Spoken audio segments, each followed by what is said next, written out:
오늘 성경에 나오는 이 야일은 소사사로 분류되는 세 번째 인물입니다. 어떻게 사사가 되었을까요? 여기에 특징이 뭐냐면 야일이 일어나서 이렇게 표현합니다. 이 말은 그가 하나님 앞에 스스로 자원하여 사사가 되었다, 그 얘기를 해주고 있습니다. 그리고 야일이 한 일이 무엇일까요? 사실 성경에 보면 야일이 특별하게 큰 일을 한 흔적들이 잘 보이지 않습니다. 그저 평범한 한 사람의 사사로서 일상에 이런 삶을 살다가 간 뿐이었습니다. 이 사사 야일이 잘한 점이 무엇일까요? 이 사람은 평범한 사람으로서 하나님의 사사로서 자기 직임을 잘했는데, 그가 잘한 것은 뭐냐면 아들 30을 잘 키웠다는 겁니다.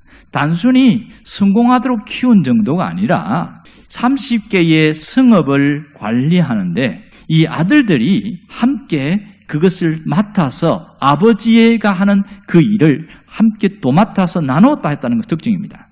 그런데 이 아들들이 하나같이 아버지의 말씀을 듣고 따라서 그렇게 한다는 건 쉬운 일이 아닙니다. 이 자식들을 통해서 이 30개 성읍을 관리한다는 것은 야일이 굉장히 잘한 일을 할 수 있겠지요.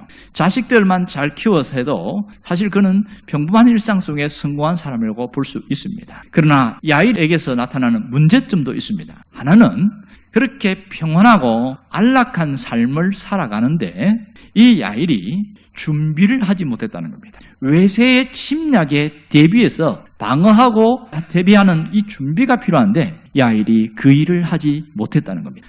또 하나의 문제점은 평안하고 형통한 삶을 살아갈 때에 이 백성들로 믿음의 사람, 하나님의 사람으로 세워나가는 일에 실패했다는 일입니다.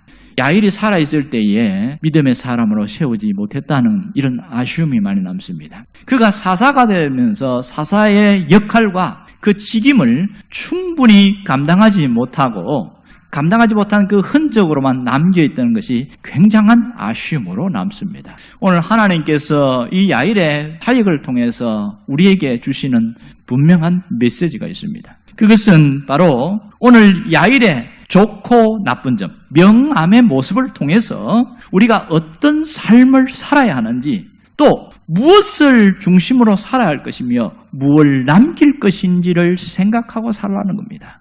오늘 우리가 그저 무덤 하나만 남기고 갈 것인지, 아니면 정말 뜻있는 가치 있는 뭔가를 하나 남기고 갈 것인지, 그것에 대한 마음의 결심을 하라는 것이지요.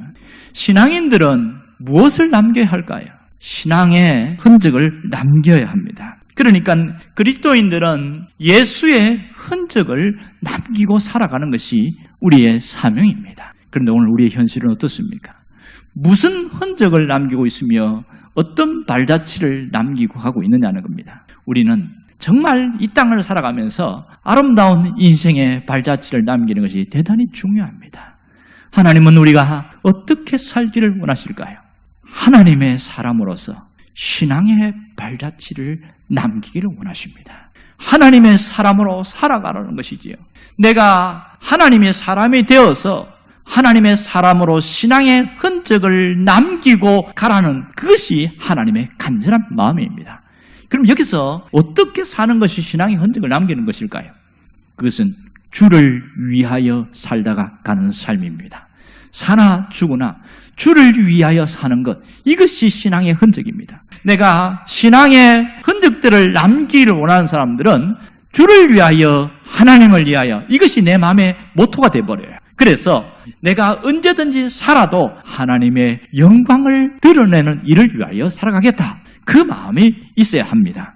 오늘 하나님은 우리가 어떻게 살기를 원할까요? 예수의 흔적을 나타낼 수 있기를 바랍니다. 예수의 흔적을 드러내고 살기를 바랍니다. 세상의 흔적이 아니라 예수의 흔적을 내 몸에, 내 마음에, 내 삶에 새기고 나가면 정말 달라집니다. 이렇게 예수의 흔적을 새긴 사람은 별과 같이 빛난다는 사실입니다. 하나님께서 우리를 보석같이 존귀한 자로 여긴다는 겁니다. 하나님은 우리가 예수의 흔적을 새긴 하나님의 사람으로 살아가기를 원하고 계십니다.